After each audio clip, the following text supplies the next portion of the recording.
Bago natin simulan ang kwentong ito, shoutout ko lang yung mga bagong warrior members ko na sina Haplos Nanginig, subscribe kayo dyan, Anton Tuazon, at sa mga nag-renew ng badge na sina Rain Lazaro, Sports TV, at kay Renz Lee. Maraming salamat po sa inyo. Simulan na natin to. Ang kwentong ito ay hango sa totoong buhay. Karanasan ito ng isa sa mga kaibigan ni Kuya Mar na isang pulis. Itago na lang natin siya sa pangalang Benny. Taong 1987. Paranas, Samar.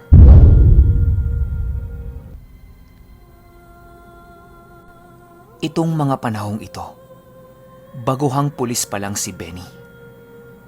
Ayon sa kanya, mainit pa siya niyan. Gusto niya agad bakbakan.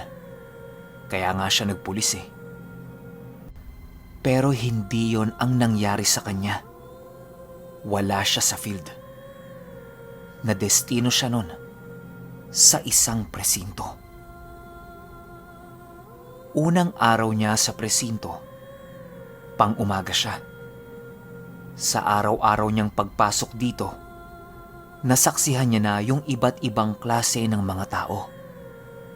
Pag sinabing iba't ibang klase, ito yung mga pinapasok sa presinto nila. Siyempre, kadalasan sa mga yan, mga lumabag sa batas, di ba? Kaya hindi kaaya-aya ang kanilang mga ugali. Sa tinagal-tagal ni Benny sa presinto na to, halos kabisado na niya ang lahat ng galawan ng mga pulis. Hindi ko na lang sasabihin yung ibang detalye, kahit nasa kwento. Hanggang isang araw, napalitan ng shift ng trabaho ni Benny. Mga 3 buwan na siya noon sa presinto bago napalitan yung oras niya. At ang magiging pasok na niya, 10:00 ng gabi hanggang 7:00 ng umaga. Tapos 2 lang sila noon sa presinto. Yung ibang kasama niya sa schedule, mga rumoronda sa labas. Unang gabi ni Benny. Hindi siya sanay kasi napakatahimik. Tapos aantok-antok pa siya. Hindi pa kasi nakakapag-adjust yung katawan niya nun eh. Sa pagkakatanda nito ni Benny, walang tao sa selda nila nun. Kasi nung pumasok siya, wala siyang nakitang laman.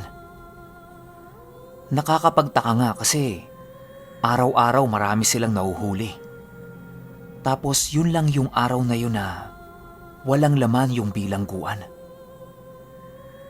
Maya-maya pa, nagpaalam yung isang kasamang pulis ni Benny na uuwi lang sandali. Kasi may nakalimutan siya. Bilang malapit lang naman yung bahay nun doon, alam ni Benny na makakabalik yun kaagad. Pilit na nilalabanan ni Benny yung antok niya.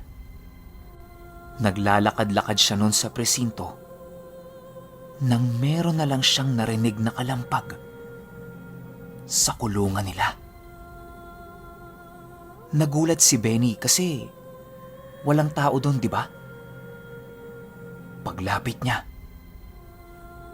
merong nakaupo sa sulok ng kulungan nila na mahabang-mahaba ang buhok, nakaitim, at nakayakap ito sa 2 tuhod niya. Ang tanong kaagad ni Benny dito, "Hoy! Sino ka? Anong ginagawa mo dyan? Bagong salta ka ba?" Hindi sumasagot yung nasa loob ng kulungan. Patuloy lang ito sa pagyakap ng mga tuhod niya. At tila ba nanginginig pa.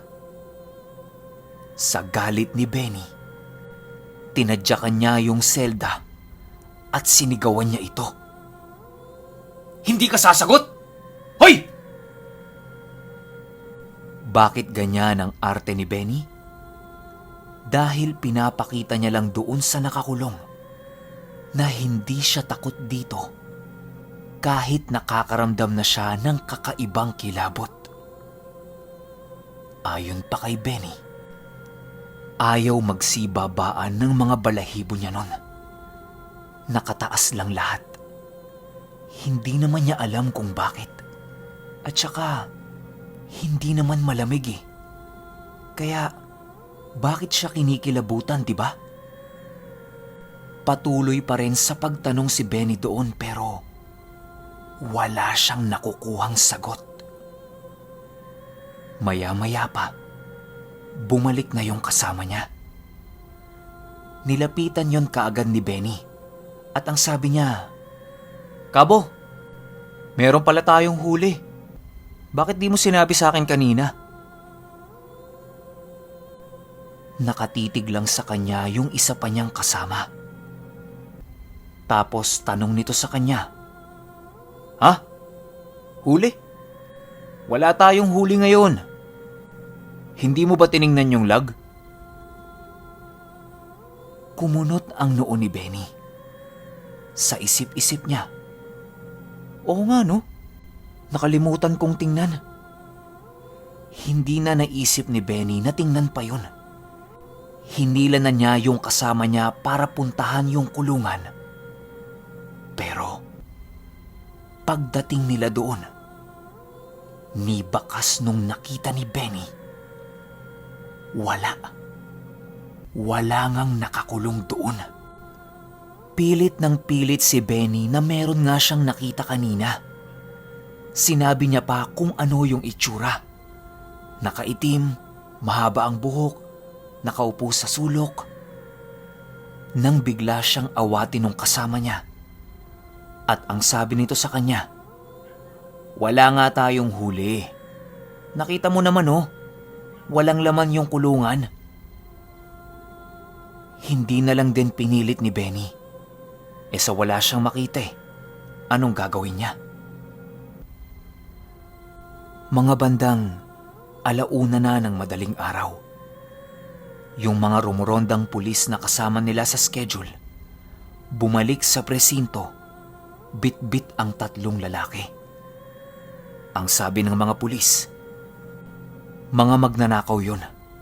Nahuli nila sa palengke. Habang isa-isang dumadaan yung lalaki sa harapan ni Benny, napansin niya na yung isa doon pamilyar. Para bang yun yung nakita niya sa presinto. Inawat ni Benny. Ang sabi niya sa isang pulis, "Kabo, saan niyo nahuli yan?"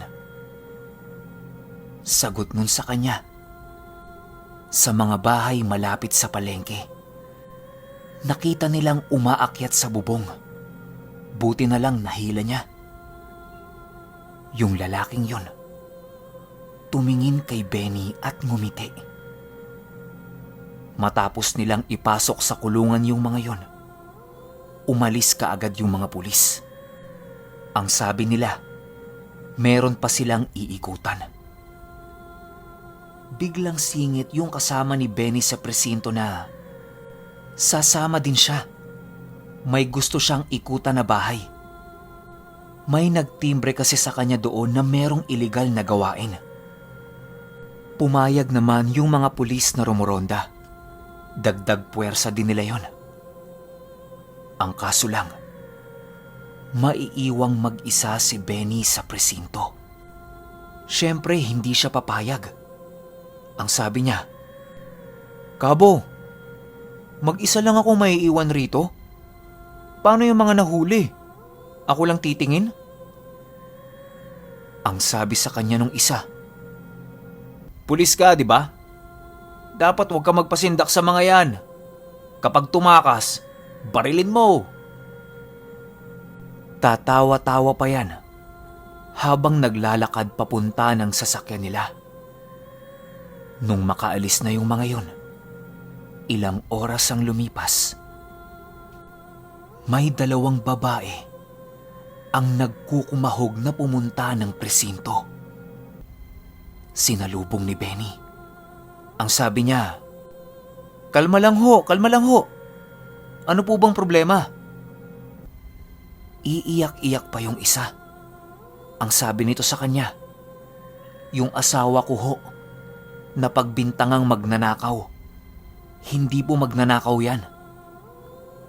Lumuhod pa yon sa harap niya at nagmamakaawa. Habang yung isang babae naman, nakatitig ng masama sa kanya habang umaawat. Ang sabi ni Benny, ganun ho ba?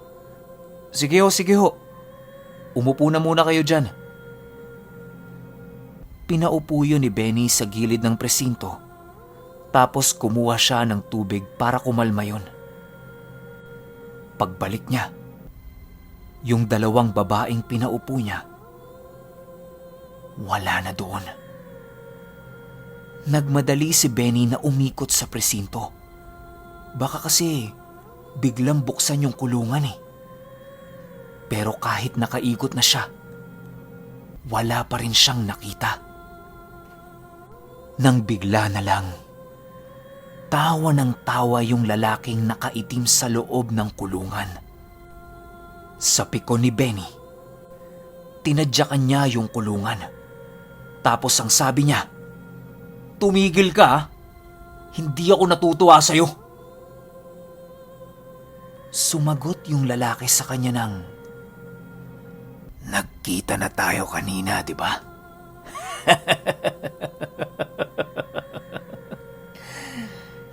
Kahit hindi mo buksan to,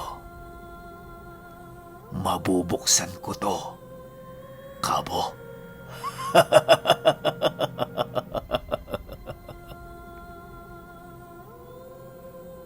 Hindi pinansin ni Benny at naglakad na lang siya pabalik sa pwesto niya. Pero habang naglalakad siya, naririnig niya na parang nababali yung bakal sa kulungan. Paglingon ni Benny, nasa labas na yung lalaki at ibang-iba na ang itsura nito.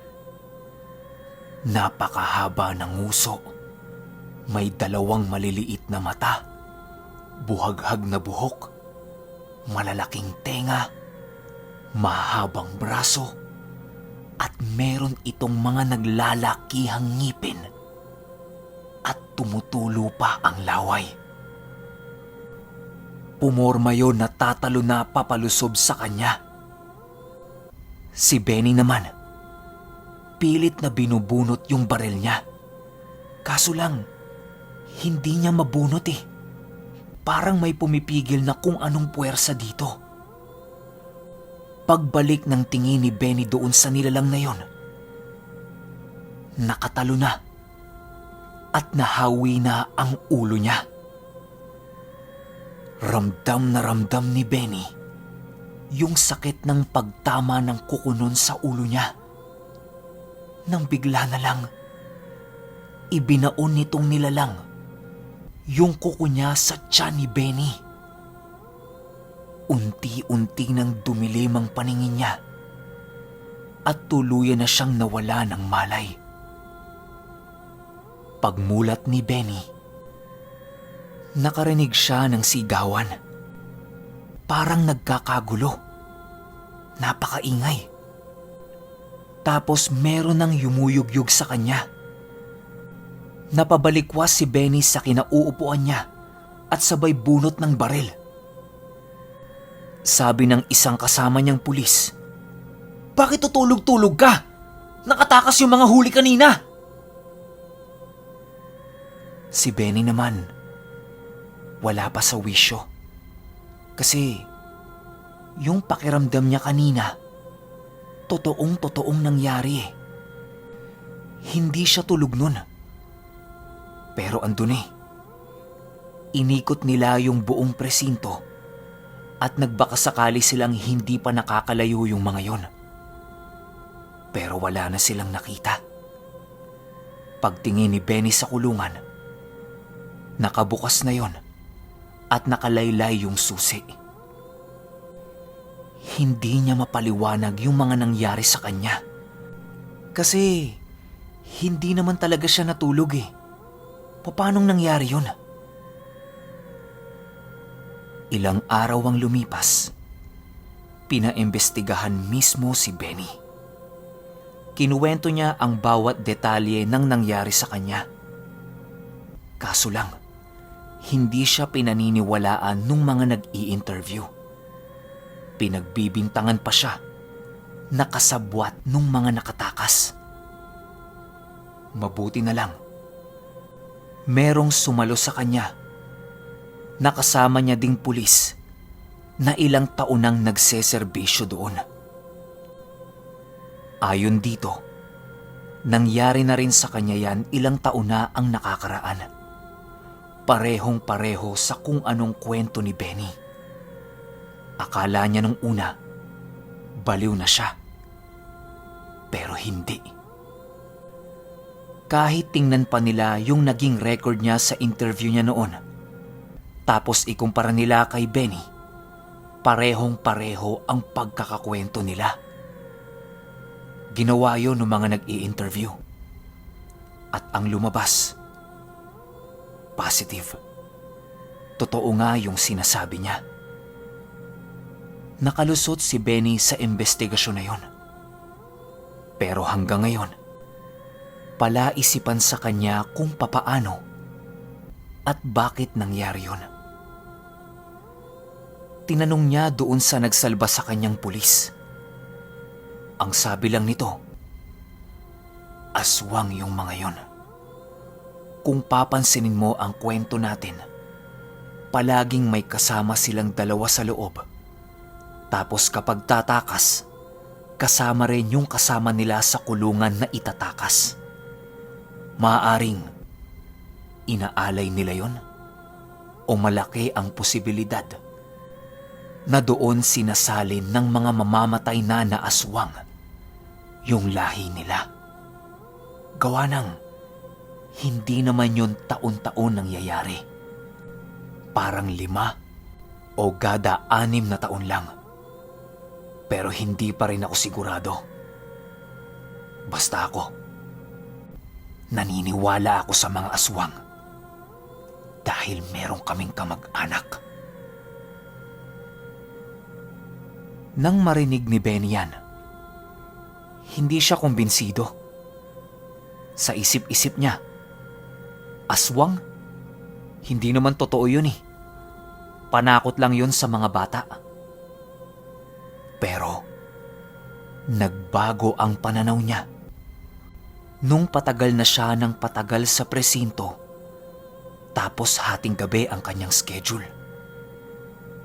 Dahil ang nangyari, parang siya na yung tinatarget ng mga yon.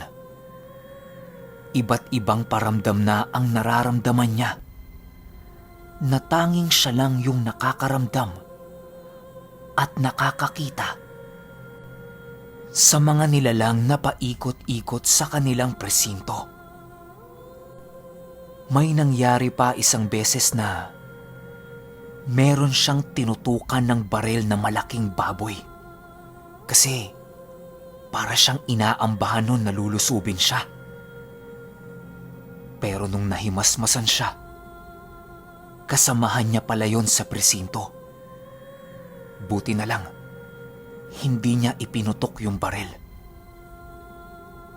Pinagpahinga siya noon ng ilang linggo kasi parang nagkakaroon na siya ng sapak sa utak eh.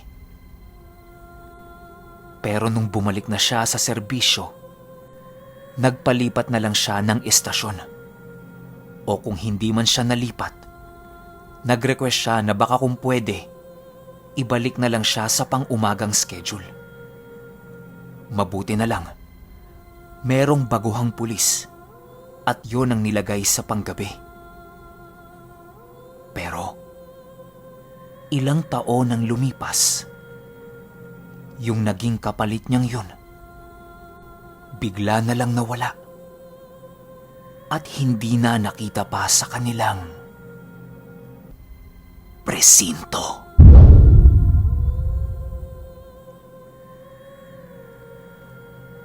Okay, opinyon ko sa kwento. Medyo bago to sa pandinig ko, no? Yung kailangan pang magpakulong ng aswang, tapos may kasama sila, tapos dudukutin nila yun para salina ng lahi o katayin. Kasi kung tutuusin, kayang-kaya naman nilang gawin yan eh. 'Di ba? Yung kukuha na lang ng biktima sa kalye, kukuha ng sasalina nila ng lahi. Basic na basic sa kanila yan eh. Kaya, bakit nila kailangan gawin yun? Siguro, ito sa akin lang din ha. Kasama sa ritual nila, kasama sa panata nila, kasama sa pagsubok nila, o iba pang dahilan na tanging lahi lang ng aswang ang nakakaalam. O, baka may aswang tayong listener dyan oh. Comment nyo naman sa baba kung bakit nyo ginagawa yan. At saka, dun sa nawala sa presinto nila, matik, di ba? Kahit sino naman nakakarinig nito, alam naman na kung sino kumuha nun. Yung aswang na gumagawa ng kung anumang klase ng ritual na yon. At saka dagdag ko lang, ito palang si Kuya Benny, nalipat to sa Maynila eh. Tas nung paglipat niya rito sa Maynila, nag-aral na siya ng lahat ng klase ng aral sa Agimat. Kaya, hintay na lang tayo ng mga kwento pa ni Benny. Bago natin tapusin, shoutout muna tayo sa random subscriber natin na si Marvin Balidoy. Yun lang. Hanggang sa susunod na kwento. Salamat.